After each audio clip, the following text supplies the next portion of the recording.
डर मुझे भी लगा फासला देखकर, पर मैं बढ़ता गया रास्ता देखकर।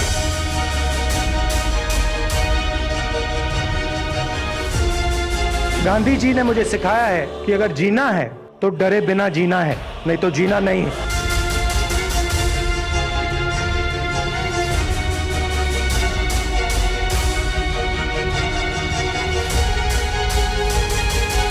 नरेंद्र मोदी जी प्रधानमंत्री नहीं बन रहे हैं। आप चाहते हो तो मैं यहाँ पे लिख के आपको सबको दे दूंगा, साइन करके दे दूंगा। बहुमत के जादुई आंकड़े से भले ही कांग्रेस कोसों दूर हो, मगर 24 के नतीजों ने देश की ग्रैंड ओल्ड पार्टी को जश्न मनाने का मौका दे ही दिया। मोदी युग में लगातार 2 बार दहाई पर सिमटी कांग्रेस का आंकड़ा 10 साल बाद शतक के करीब पहुंचा तो पार्टी कार्यकर्ताओं में जोश भरना लाजमी था।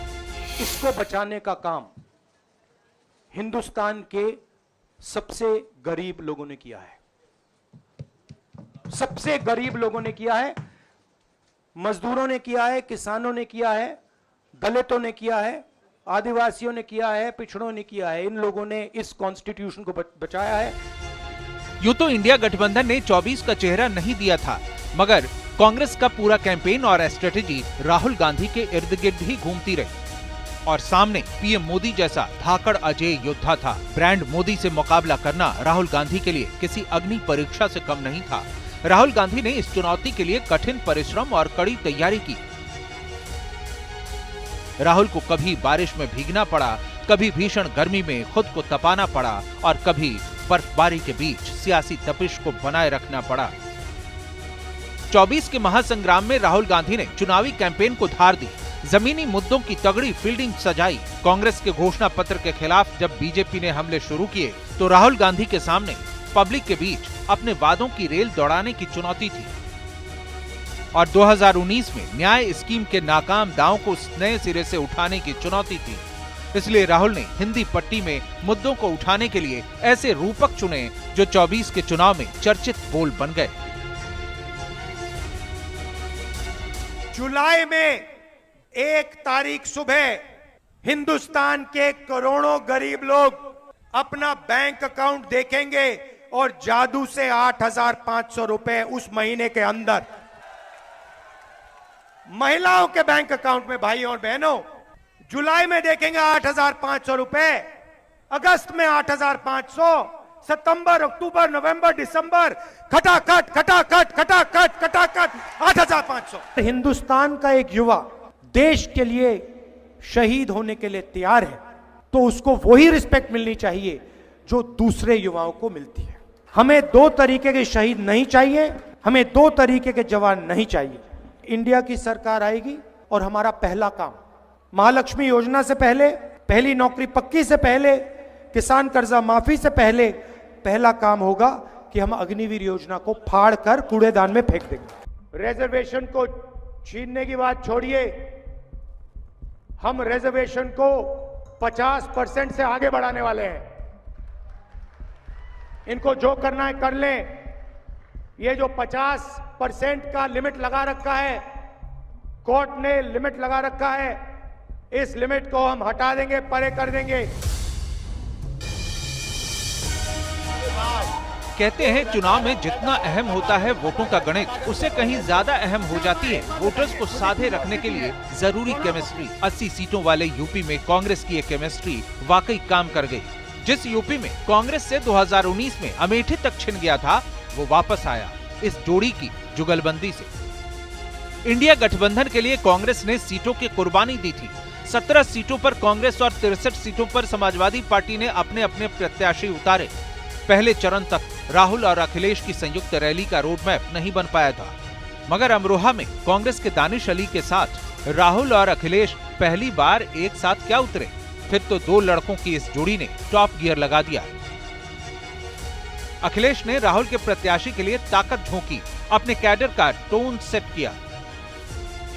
अमेठी में सरेंडर वाले लोग अब सरेंडर कर रहे हैं और मुझे वो समय भी याद है, मीठी चीनी के लिए कड़वा झूठ बोला गया था और ये कड़वा झूठ बोलने वालों ने क्या आपको 13 रुपए किलो चीनी दी है क्या?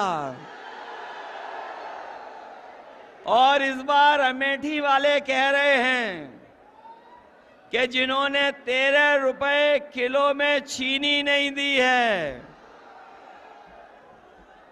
उसको अमेठी वाले वोट नहीं देने जा रहे हैं। वो हमेशा हमेशा के लिए स्मृति हो जाएंगी।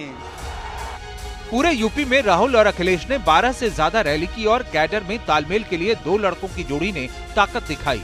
दोनों ही नेताओं की केमिस्ट्री कुछ ऐसी थी कि सियासत के मिस्टर कूल जहां यूपी के जमीनी मुद्दों पर ताल ठोकते तो राहुल राष्ट्रीय राजनीति का माहौल सेट करते। ये जो 400 पार वाला नारा दे रहे थे, वो 400 के बाद जितनी सीटें हैं उतनी जीतने की बात कह रहे थे। अगर लोकसभा में 543 सीटें हैं तो 400 हटा दोगे तो कितनी सीटें बची? 143। लेकिन देश की जनता ने तय कर लिया है, 140 करोड़ की जनता ने तय कर लिया है कि इस बार बीजेपी वालों को 140 सीटों के लिए भी तरसा देंगे। स्वामीनाथन जी को बीजेपी की सरकार ने भारत रत्न दिया, मगर जिस चीज के लिए स्वामीनाथन जी ने अपनी जिंदगी दी, हिंदुस्तान के किसानों के लिए जो उन्होंने मेहनत की, जो स्वामीनाथन जी ने कहा, उसको करने के लिए तैयार नहीं। इंडिया की सरकार आएगी तो हम एमएसपी की गारंटी हिंदुस्तान के किसानों को देंगे। जो स्वामीनाथन रिपोर्ट में लिखा है वो हम पूरा करके आपको दे देंगे। यूपी के 80 के अखाड़े में कांग्रेस के पास खोने को कम था मगर हासिल करने को बड़ा रहा। मगर राहुल की असली चुनौती उन राज्यों में रही जहां बीजेपी के साथ कांग्रेस की सीधी लड़ाई थी, जिनमें राजस्थान, हरियाणा, छत्तीसगढ़ और मध्य प्रदेश जैसे हिंदी पट्टी के राज्य हैं। किसान, जवान और पहलवान हिंदी पट्टी के राज्यों में राहुल गांधी ने अपने कैंपेन को इन्हीं मुद्दों के इर्द गिर्द रखा। कांग्रेस को पिछले 10 साल में इसी बेल्ट में बीजेपी ने बड़ी चुनौती दी थी, इसलिए राहुल शुद्ध देसी सियासत को धार देने के साथ साथ खेत खलिहान के जरिए जमीन मजबूत करने का दांव आजमाते रहे। फिलहाल 24 के महासंग्राम में राहुल गांधी की मेहनत से कांग्रेस के वोटों का सूखा तो खत्म हुआ, लेकिन पीएम मोदी को हैट्रिक से रोकने का ख्वाब पूरा नहीं हो पाया। Team news nation.